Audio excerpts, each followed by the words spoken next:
Do I have a couple minutes for Fine. you for WBQC Radio? BQC Where Radio? is the, Sure. Wonderful, Roxanne. Where is the... We were hoping we'd catch up. All I can say is this is the coolest office to walk into here. It is?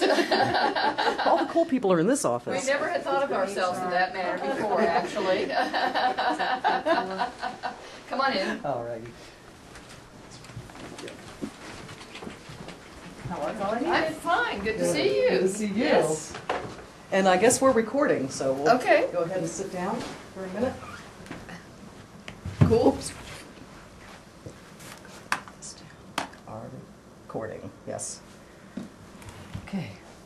Hi, Roxanne. How are you doing today? I'm fine. How are you, Lynn? And so great to see you back in the City Hall. Well, thank you. That's Thank you. the first thing I want to say, even if it is just Vice Mayor. Thank you. And so first of all, I want to thank you. I know that you, first of all, have been part of what Wendell Young, Councilman Young, has done to help take the 9/10/23 marijuana ordinance off the city books. Yes. And you guys did that during the budgeting meeting Yes. on December 30th of this past year. So first of all, I want to thank you for helping us do that, number one. Number two, I know that Wendell Young started this.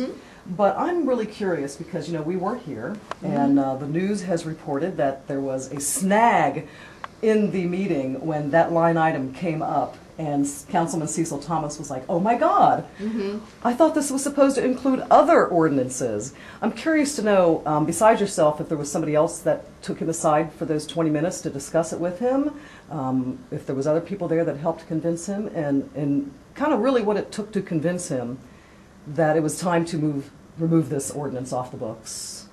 Well, actually, to get an answer to that question, you would have to ask Mr. Thomas. And we plan to.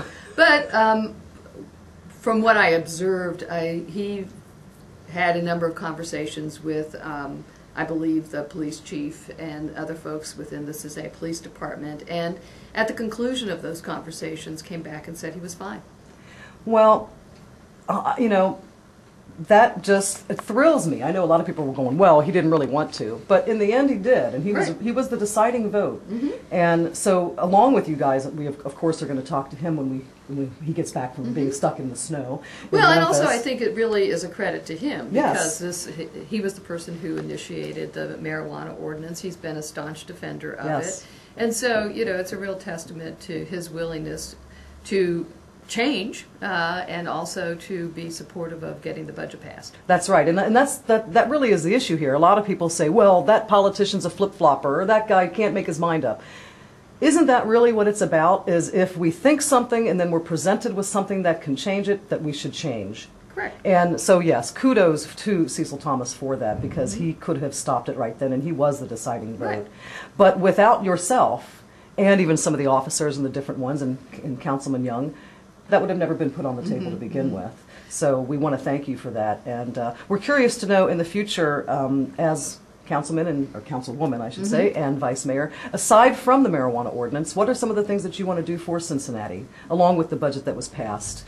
And what are some of your personal goals as a politician and a vice mayor, totally separate from the marijuana ordinance? Totally separate from Totally the separate, totally separate now. Well, I've been doing a lot of work with communities for the last probably 3 years now around a lot of issues dealing with quality of life and physical design. And so, you know, many of our communities, in terms of just how we build them, how we treat the streets, how we actually create and reinforce walkable, livable communities has been a focus of mine. And so that's a priority. And then also working a lot around economic development issues, and particularly job creation. And you know, because when you're looking at the city of Cincinnati, you know, part of the way we get out of some of the budget problems we have is actually by encouraging investment and encouraging job growth. Yes. Now, of course, back to the marijuana issue, I believe, like a lot of people, that if we totally ended the prohibition of marijuana, not only would that create jobs, but it would create taxes from many different areas, taxing at the register for products, whether it be clothes made out of the material, or cigarettes rolled out of it, or food. Of course, now, in the state of Ohio, we don't tax food at the grocery store level. But let's say a restaurant is selling products made with hemp oil.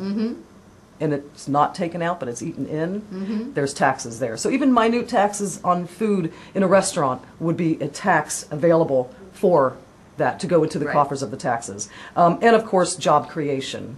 Not just a marijuana dispensary as in California, somebody gets a job at the counter. There are so many different areas that this plant can provide jobs that I don't see Cincinnati jumping on the bandwagon right now, but certainly in the future when people start seeing the bigger picture that instead of incarcerating and spending money $35,000 to $50,000 a year in prison for incarcerating per person, that money could then be turned around. So not only is there taxes, but the money that is spent in incarceration would then be diverted. So it can lead to millions and millions and millions just for one state alone.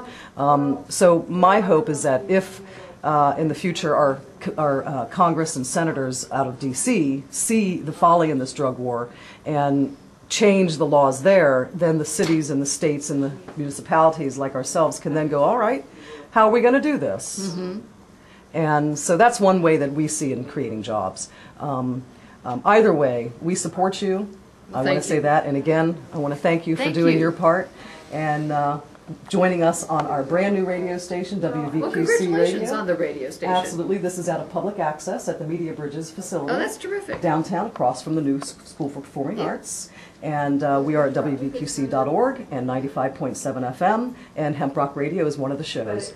And so we're going to be booming. As a matter of fact, the President has just signed the new bill for low-power FM that the Congress and Senate passed. And so stations like ours in the future will be able to be a lot more and a lot stronger. Oh, wow. So we hope very soon you'll be able to tune us in down here at City Hall and hear us. Actually hear you. And actually hear us. Now, you might be able to, but we're so low power right now, you might not get it in a building. But in your car, next time you get in your car today, tune into 95.7 FM and you'll hear us. Terrific. Wonderful. Or HempRock TV. That's right. HempRock TV on Channel 4. Okay. In both sides of the river, actually. We do And public 21 access. Kentucky. Yeah, we do Cincinnati access and Kentucky access with HempRock TV, and that's what we're filming for. So thank you for joining HempRock TV as well. Well, it's a pleasure. Wonderful.